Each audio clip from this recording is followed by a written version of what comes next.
જય શ્રી કૃષ્ણ બધાને। આજે આપણે બનાવીશું પાલક અને મકાઈના પરોઠા। અત્યારે ચોમાસું છે તો મકાઈ તો ખૂબ જ આવે છે, તો આપણે તેમાંથી પાલક મકાઈના ચટપટા પરોઠા બનાવીશું। પાલક મકાઈના પરોઠા બનાવવા માટે મેં અહીંયા સૌ પ્રથમ અમેરિકન મકાઈ લીધી છે। આ અમેરિકન મકાઈને હું છીણી લઈશ।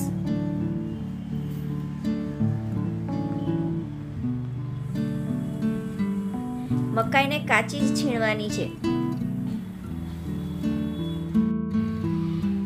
મકાઈને છીણવાથી આ રીતનું છીણ નીકળશે। એ રીતે હું બે મકાઈના ડોડા લીધા છે, બંનેને છીણી લઉં છું।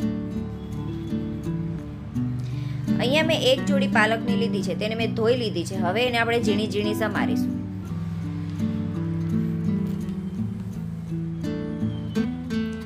પાલકને એકદમ ઝીણી ઝીણી સમારવાની છે।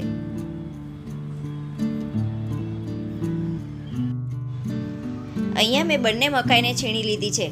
હવે તેમાં આપણે પરોઠા બનાવવા માટે ઘઉંનો લોટ એડ કરવાનો છે। આ રોટલીનો ઝીણો લોટ છે, એક મોટો વાટકો લીધેલો છે, અથવા તો જો કપથી માપવામાં આવે તો 2 કપ ઝીણો રોટલીનો લોટ લીધો છે।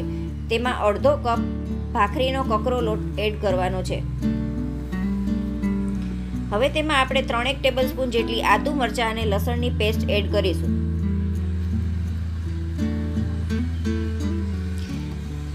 આ પાલક બધી સમારી લીધી છે, તેને પણ આપણે તેમાં એડ કરી દઈશું।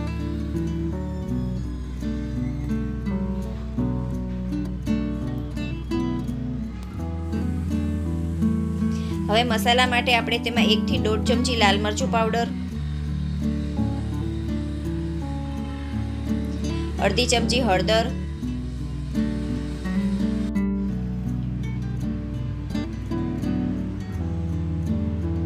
તેમજ સ્વાદ અનુસાર મીઠું એડ કરવાનું છે।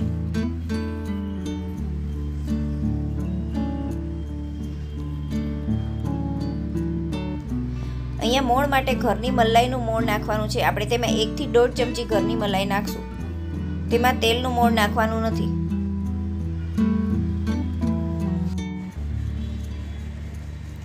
આ રીતે મલાઈનું મોણ નાખ્યા પછી આપણે લોટ બાંધવાનો છે, પરંતુ જે મકાઈમાંથી પાણી છૂટું પડ્યું છે તેમજ પાલકમાંથી જે પાણી છૂટું પડે તેમાંથી જ લોટ બંધાઈ જશે, તેથી પહેલેથી પાણી એડ કરવું નહીં।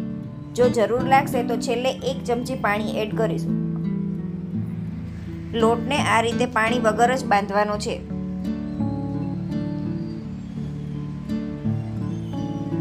હવે આપણો લોટ બંધાઈ ગયો છે।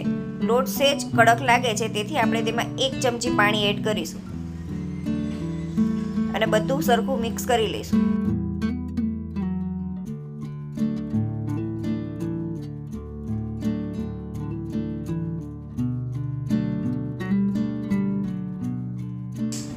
આ રીતે લોટ બરાબર બંધાઈ જાય પછી આપણે તેમાં 1 ચમચી તેલ નાખીશું અને લોટને બરાબર કૂણવીશું।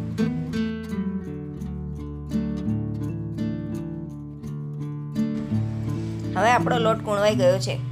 હવે આપણે તેમાંથી નાના નાના લુવા બનાવીશું।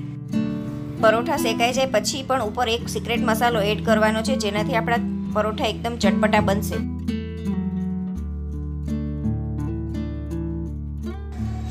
આ રીતે નાના નાના લુવા બનાવી તેને આપણે અટામણ લઈ અને નાના નાના પરોઠા વણીશું।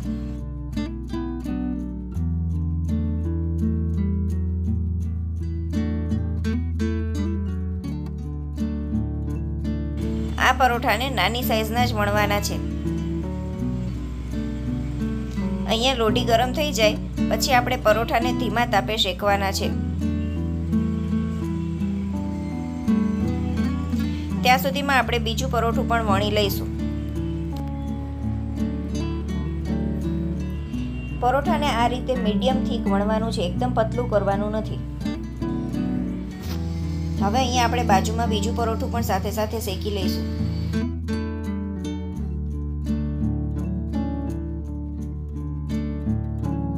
પરોઠાને ધીમા તાપે જ ક્રિસ્પી થવા દેવાના છે।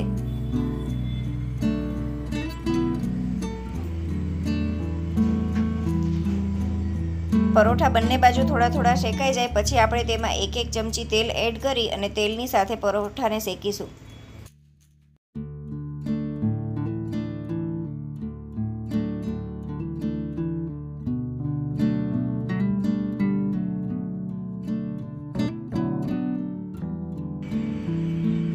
પરોઠાને આ રીતે બંને બાજુ ફેરવી અને ગોલ્ડન બ્રાઉન કલરના થાય ત્યાં સુધી શેકવાના છે.